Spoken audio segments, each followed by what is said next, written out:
Ngựa biểu tượng của tự do, mạnh mẽ và sự trung thành không chỉ xuất hiện trong văn hóa dân gian mà còn giữ vai trò quan trọng trong Phật giáo. Bạn có biết, người tuổi Ngọ được coi là hình mẫu của sự nhiệt huyết, độc lập, nhưng cũng có những thách thức trong việc điều phục cảm xúc và đạt được cân bằng trong cuộc sống. Trong video này, chúng ta sẽ cùng khám phá mối liên hệ sâu sắc giữa người tuổi Ngọ và hình tượng con ngựa trong giáo lý Phật giáo. Từ những câu chuyện nhân văn về lòng trung thành, bài học về tinh tấn trong tu tập cho đến những gợi ý giúp bạn sống an nhiên hơn.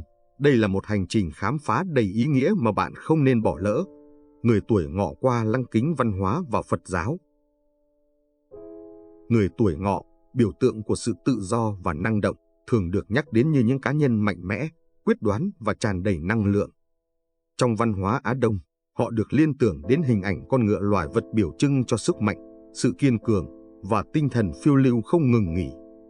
Tuy nhiên, Phật giáo nhìn nhận rằng, cũng như bất kỳ đặc điểm nào khác, những phẩm chất này có thể trở thành động lực mạnh mẽ hoặc rào cản cho sự phát triển bản thân, tùy thuộc vào cách chúng được kiểm soát và sử dụng. Tính cách của người tuổi Ngọ, ưu điểm và nhược điểm.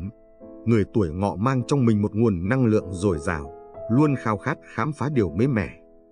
Họ thường dễ dàng tạo ấn tượng với người khác nhờ sự hòa đồng, tài ăn nói khéo léo và khả năng thích nghi nhanh chóng. Một số ưu điểm nổi bật của người tuổi Ngọ bao gồm năng động và nhiệt tình, họ không bao giờ chấp nhận đứng yên, luôn tìm kiếm những cơ hội mới và thử thách bản thân trong các lĩnh vực khác nhau. Tự lập, người tuổi Ngọ không thích bị ràng buộc hay phụ thuộc vào người khác. Họ luôn sẵn sàng làm việc chăm chỉ để đạt được mục tiêu của mình. Sáng tạo và nhanh nhạy, tư duy logic và khả năng nắm bắt nhanh giúp họ dễ dàng giải quyết vấn đề và đạt được thành công trong những lĩnh vực yêu cầu sự đổi mới.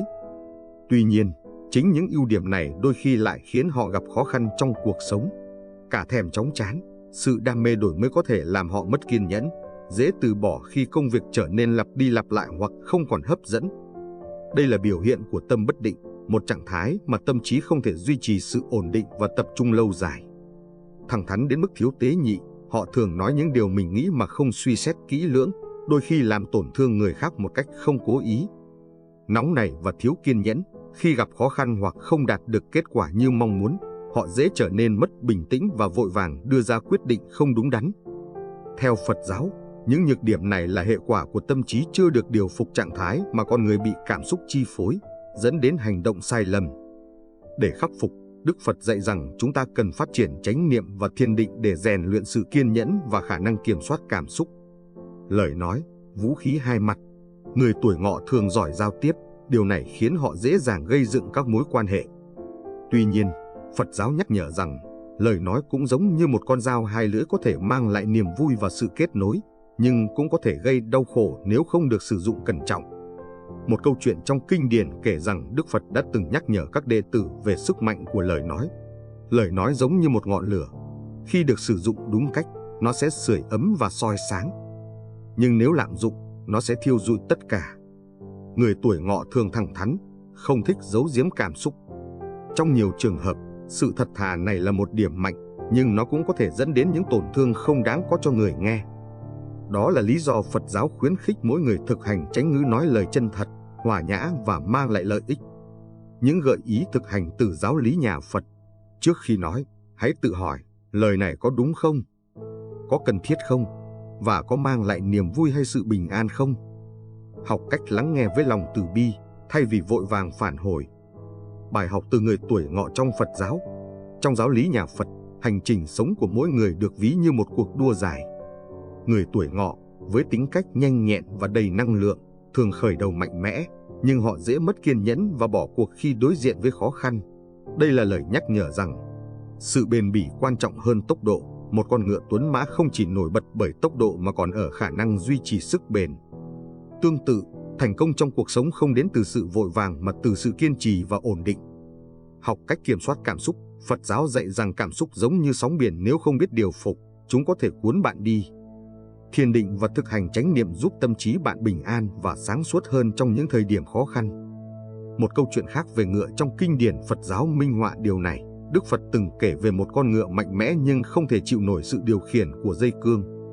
Nó chạy loạn và cuối cùng tự làm mình bị thương.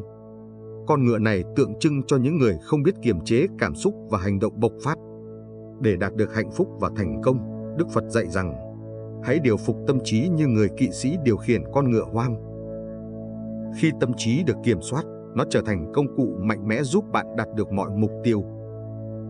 Hình tượng con ngựa trong Phật giáo, biểu tượng của tinh tấn và kỷ luật. Ngựa là một trong những hình tượng phong phú trong giáo lý Phật giáo, đại diện cho sức mạnh, kỷ luật và tinh thần không ngừng tiến lên. Hình ảnh con ngựa, đặc biệt là ngựa tuấn mã, được Đức Phật sử dụng để minh họa những phẩm chất cần có trên hành trình tu tập, cũng như cách con người phản ứng trước khó khăn và thử thách. Hãy cùng phân tích sâu hơn ý nghĩa biểu tượng của ngựa trong Phật giáo và tại sao hình ảnh này lại được chọn để thể hiện các bài học tinh thần. Tứ loại ngựa trong kinh Phật, gương phản chiếu của con người. Trong một bài pháp, Đức Phật đã so sánh các loại ngựa với 4 kiểu người, dựa trên cách họ tiếp nhận lời khuyên và học hỏi từ trải nghiệm. Đây là một ẩn dụ tuyệt vời giúp chúng ta tự soi chiếu bản thân để hiểu rõ hơn về mức độ tinh tấn của mình. Ngựa thấy bóng roi đã sợ. Loại ngựa này chỉ cần thấy bóng roi, chưa cần bị quất đã biết chỉnh đốn hành vi, thể hiện sự nhạy bén và tự giác cao. Tương tự, đây là hình ảnh của những người chỉ cần nghe lời khuyên hoặc nhìn thấy hậu quả của người khác là đã biết sửa đổi bản thân. Ví dụ, những người nghe về tác hại của thuốc lá và lập tức từ bỏ thói quen hút thuốc. Hãy nhạy bén với những tín hiệu trong cuộc sống, vì những bài học của người khác có thể giúp bạn tránh được sai lầm của chính mình. Ngựa cần bị quất nhẹ. Đây là những con ngựa cần cảm nhận được đòn roi nhẹ mới bắt đầu phản ứng. Tương tự, đây là kiểu người phải trải qua một chút khó khăn, mất mát hoặc đau đớn mới nhận ra vấn đề và thay đổi. Ví dụ, một người nhận ra giá trị của sức khỏe chỉ sau khi gặp một căn bệnh nhỏ. Đừng đợi đến khi khó khăn đến gõ cửa mới học cách sửa đổi. Hãy lắng nghe những lời nhắc nhở nhẹ nhàng từ cuộc sống. Ngựa cần bị quất mạnh. Loại ngựa này cần một đòn roi mạnh mẽ mới có thể ngoan ngoãn nghe lời. Tương tự, đây là kiểu người chỉ học được bài học sau khi trải qua một thất bại lớn hoặc những biến cố đau lòng. Ví dụ, một người phá sản sau khi đầu tư mạo hiểm mới nhận ra giá trị của việc lập kế hoạch cẩn thận. Đôi khi, những bài học khó khăn nhất lại là những bài học quý giá nhất. Nhưng nếu có thể, hãy cố gắng học hỏi từ kinh nghiệm của người khác thay vì chờ đến khi bản thân chịu đựng hậu quả. Ngựa lì, không sợ roi. Đây là những con ngựa cứng đầu, không thay đổi hành vi dù có bị roi quất mạnh đến đâu. Tương tự, đây là hình ảnh của những người cứng nhắc, không chịu lắng nghe hay học hỏi, chỉ tỉnh ngộ khi phải chịu hậu quả nghiêm trọng hoặc không còn đường lui.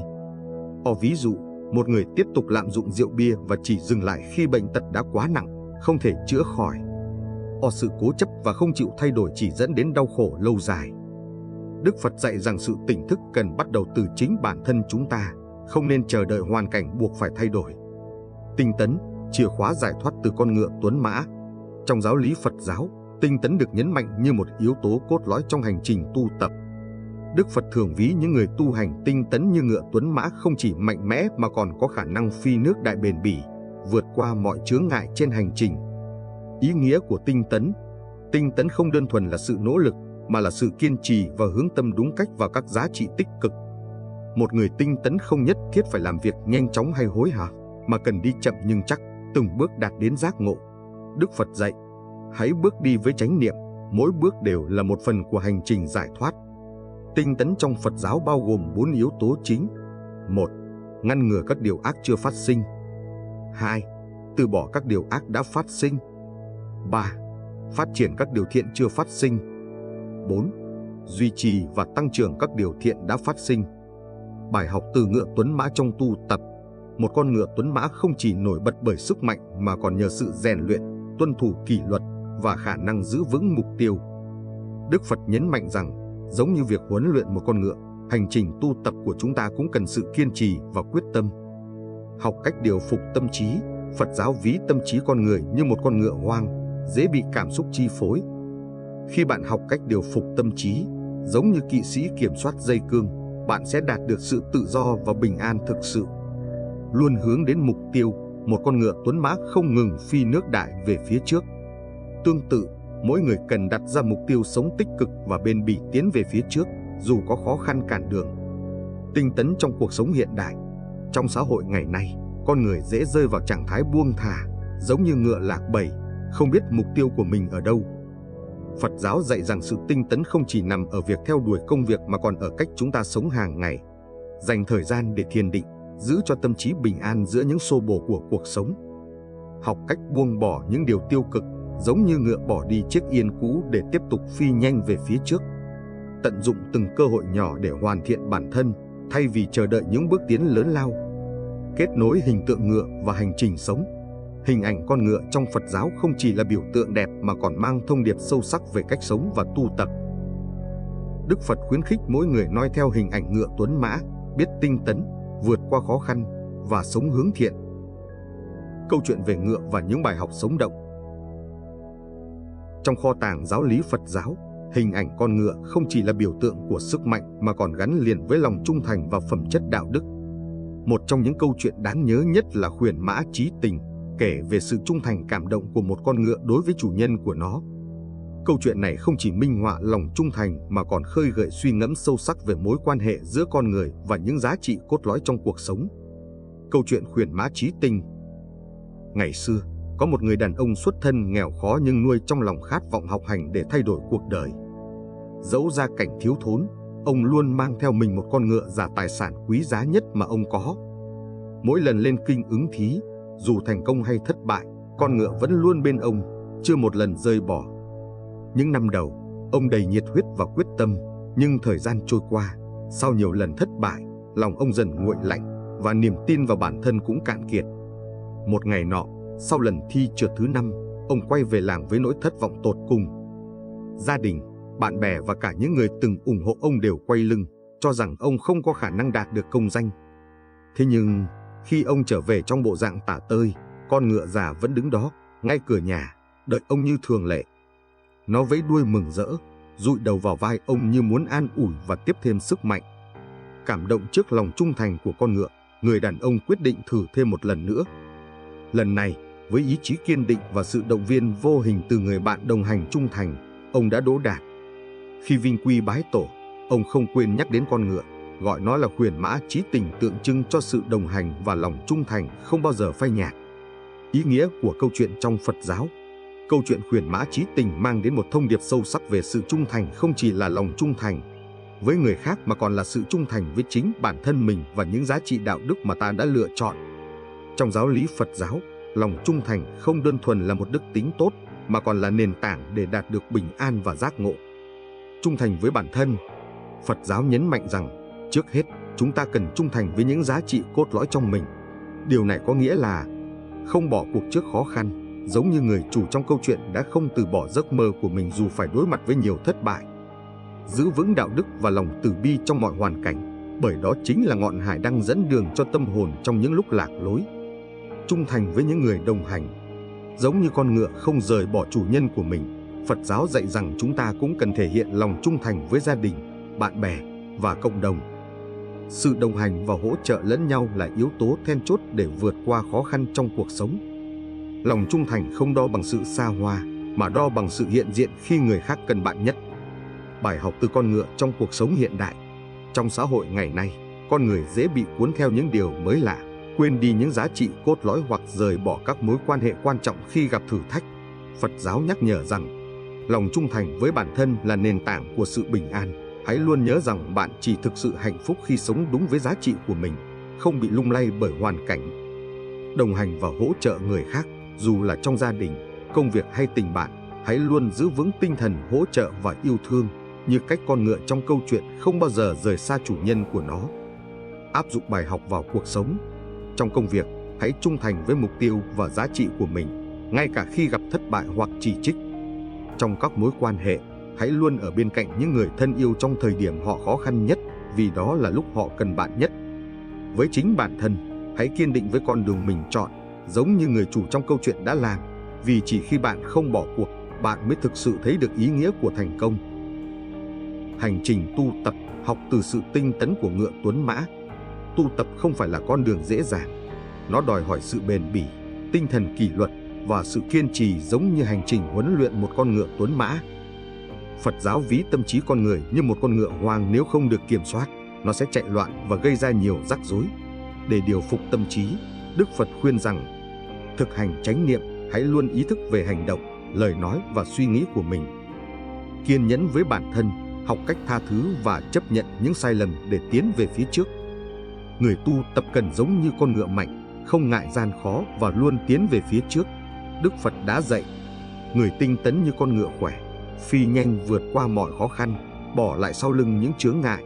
Từ ngựa đến người, bài học vượt thời gian. Hình tượng con ngựa trong Phật giáo không chỉ là một biểu tượng đẹp mà còn mang ý nghĩa giáo dục sâu sắc. Dù bạn là người tuổi ngọ hay không, những bài học từ con ngựa vẫn có thể áp dụng vào cuộc sống. Hãy sống tinh tấn, không ngừng nỗ lực. Học cách kiểm soát tâm trí, giống như cách điều phục một con ngựa hoang. Luôn trung thành với bản thân và giá trị đạo đức. Cuộc sống là một hành trình dài, và giống như con ngựa tuấn mã, chúng ta cần sự kiên trì để vượt qua mọi thử thách và đạt được sự bình an thật sự.